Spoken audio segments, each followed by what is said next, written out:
वेदी में आकर अच्छा लगो। आज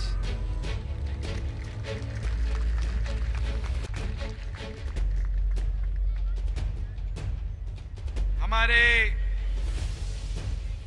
कोटपुतली विधानसभा चुनाव क्षेत्र से उम्मीदवार हंसराज पटेल, इनको मैं महाराष्ट्र और आप सबकी तरफ से बहुत बहुत शुभकामनाएं देता हूं, बधाई देता हूं, उनका अभिनंदन करता हूं।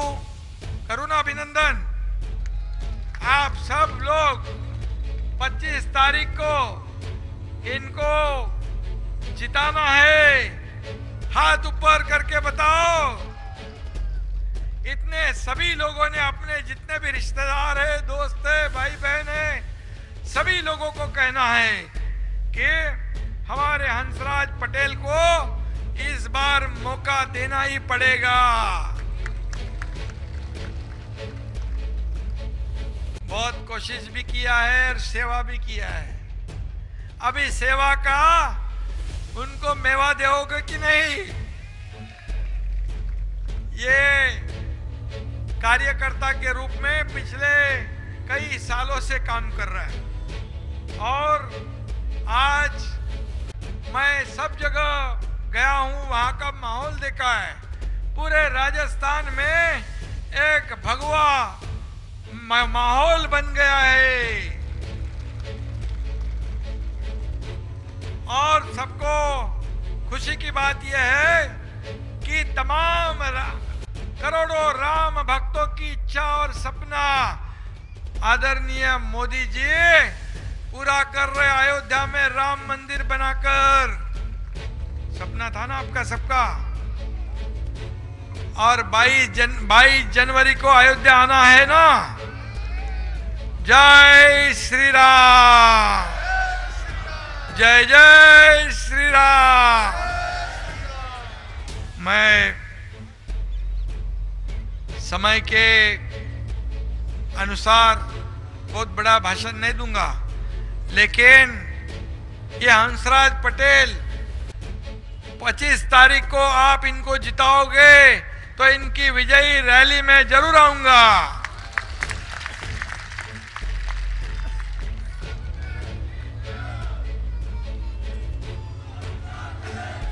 छत्रपति शिवाजी महाराज की पावन धरती से मैं आया हूं और शिवाजी महाराज का इतिहास, उनके पूर्वज, उनके पुरखों जो है राजस्थान से शुरुआत हुई है और हमारा ये जो रिश्ता बहुत ही करीबी रिश्ता है। हमारे यहाँ छत्रपति शिवाजी महाराज या महाराणा प्रताप जी दोनों संघर्ष योद्धा।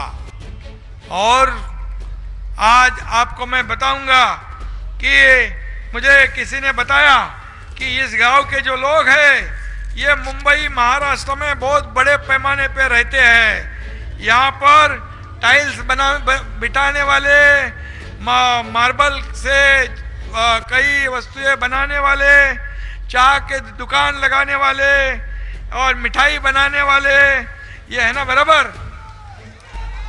और राजस्थान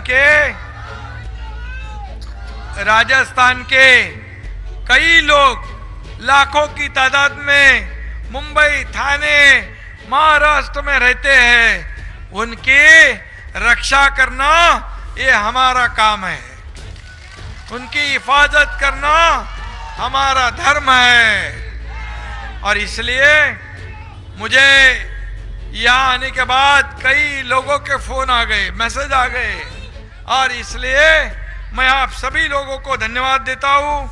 और ये भी कहूँगा कि हंसराज पटेल जो मेहनती है, ये राजस्थान में पिछले 5 सालों में विकास हुआ क्या?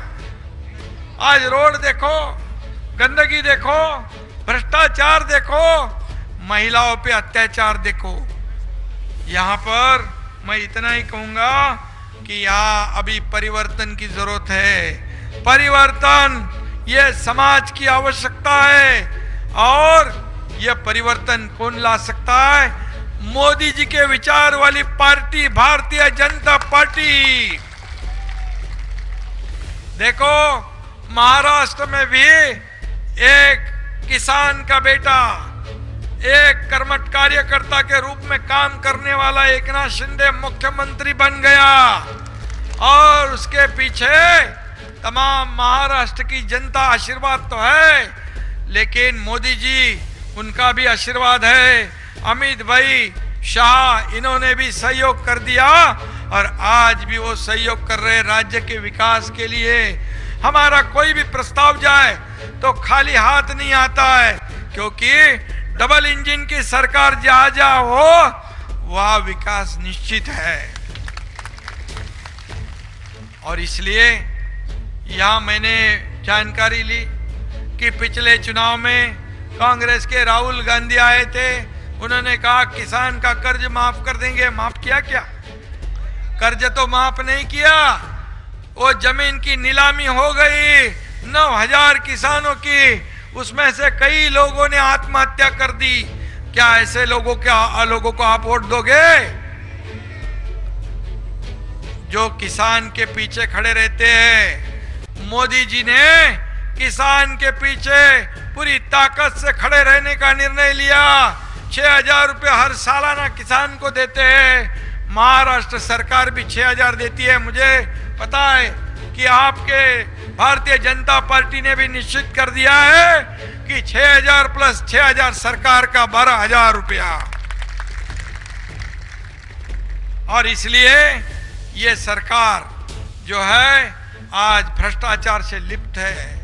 यहाँ पर कोई बहू बेटियां सुरक्षित नहीं है, यहाँ पर कुछ सुविधा नहीं है, यहाँ पर साइबर क्राइम है, या पेपर लीकेज होते हैं, युवाओं को नौकरियां नहीं मिलती है। क्या ऐसे सरकार को वोट दोगे? तो इसीलिए इन्होंने, कांग्रेस ने कहा गरीबी हटाओ, उनका नारा दिया, लेकिन गरीबी तो नहीं हटी, गरीब हट गया। और गरीबी हटाने का काम मोदी साहब ने किया। जो 13.5 करोड़ लोग जो है ये गरीबी से ऊपर उठाने का काम मोदी साहब ने करके दिखाया है। और इसलिए ये भी मैं कहूंगा कि 80 करोड़ लोगों को मुफ्त में अनाज अगले 5 साल देने का निर्णय मोदी जी ने लिया है,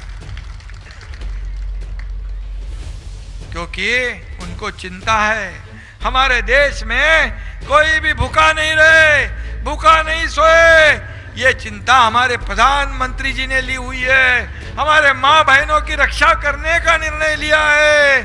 वहां पर जो उज्ज्वला योजना है, कई योजना है, योजना इतनी लंबी है मैं बयान नहीं कर सकता, उसके लिए समय काफी लगेगा।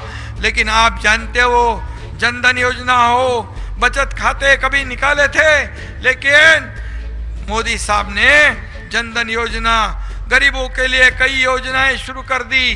डीबीटी, डायरेक्ट पैसे खाते में।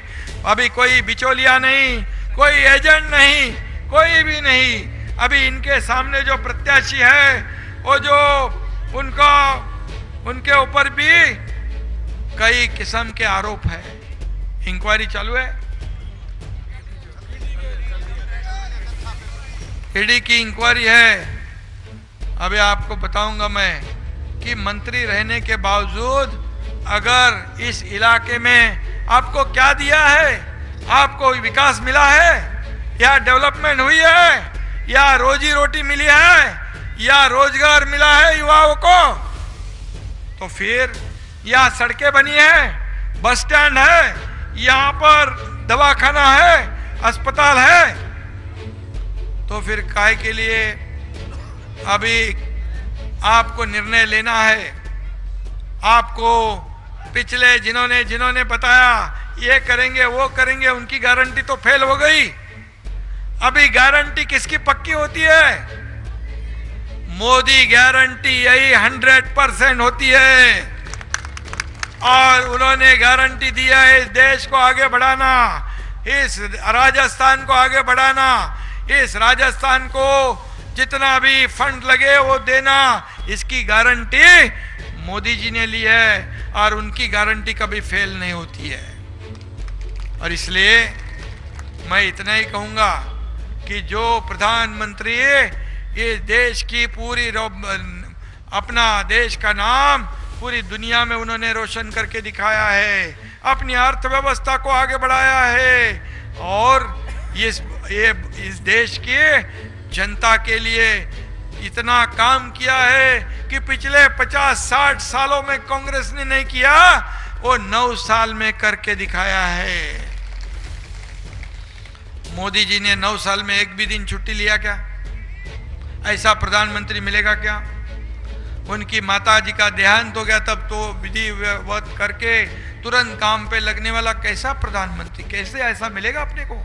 ये हमारा भाग्य है, हमें गर्व है कि ऐसा प्रधानमंत्री जिन्होंने पूरा जीवन देश के लिए समर्पित कर दिया है और ऐसे विचारधारा वाली पार्टी जो है भारतीय जनता पार्टी, ये राजस्थान में सब जगह माहौल है कि परिवर्तन की आवश्यकता है। जैसे मैं कहूंगा, जिनके पीछे केंद्र सरकार मोदी जी का सहयोग होता है, महाराष्ट्र में हमारी सरकार 1 साल पहले आ गई, 2.5 साल पहले, उससे पहले सब कुछ बंद था, ठप था सब कुछ। हमारी सरकार आने के बाद सब शुरू हो गया। आपके रिश्तेदारों को पूछो कितने खुश है, गणपति मनाते, नवरात्रि मनाते, दिवाली मनाते, व्यापार कारोबार सबका शुरू हो गया, समृद्धि आ गई, विकास के प्रकल्प शुरू हो गए, सब कुछ शुरू हो गया। और वहां पर शिवसेना बीजेपी की गठबंधन की सरकार है और इसलिए मैं यही कहूंगा, आपके पास मौका आया है। ये डबल इंजन की सरकार की जरूरत इस राजस्थान में है। यहाँ पर बीजेपी की सरकार आती है तो केंद्र सरकार का पूरा साथ सहयोग आपको मिलेगा और पूरी तरह यहाँ परिवर्तन होगा, रोड होंगे, किसानों को न्याय मिलेगा, माता बहनों की सुरक्षा होगी। आज मोदी जी के राज्य में आप देख रहे, देश उन्नति की तरफ जा रहा है और इसलिए राजस्थान में जो पिछले 5 साल में ये पूरी तरह 10-15 साल पीछे गया है राजस्थान, इसको और आगे बढ़ाना है ना अपने को। और इसलिए आपको मैं इतना ही कहूंगा कि आज परिवर्तन की आवश्यकता है और ये कर्मठ कार्य करता है। अभी आज पूरे राजस्थान में एक माहौल है कि पूरी तरह थंपिंग मेजॉरिटी, बहुमत भारतीय जनता पार्टी को मिलेगा और राजस्थान को परिवर्तन होगा, क्योंकि लोगों को काम चाहिए, लोगों को विकास चाहिए, माता बहनों को सुरक्षा चाहिए, किसानों को न्याय चाहिए। और इसलिए आने वाले 25 तारीख को आप एक ही काम करना, ये हमारे हंसराज पटेल को भारी मतों से विजयी बनाना। कितने नंबर पे आपका बटन?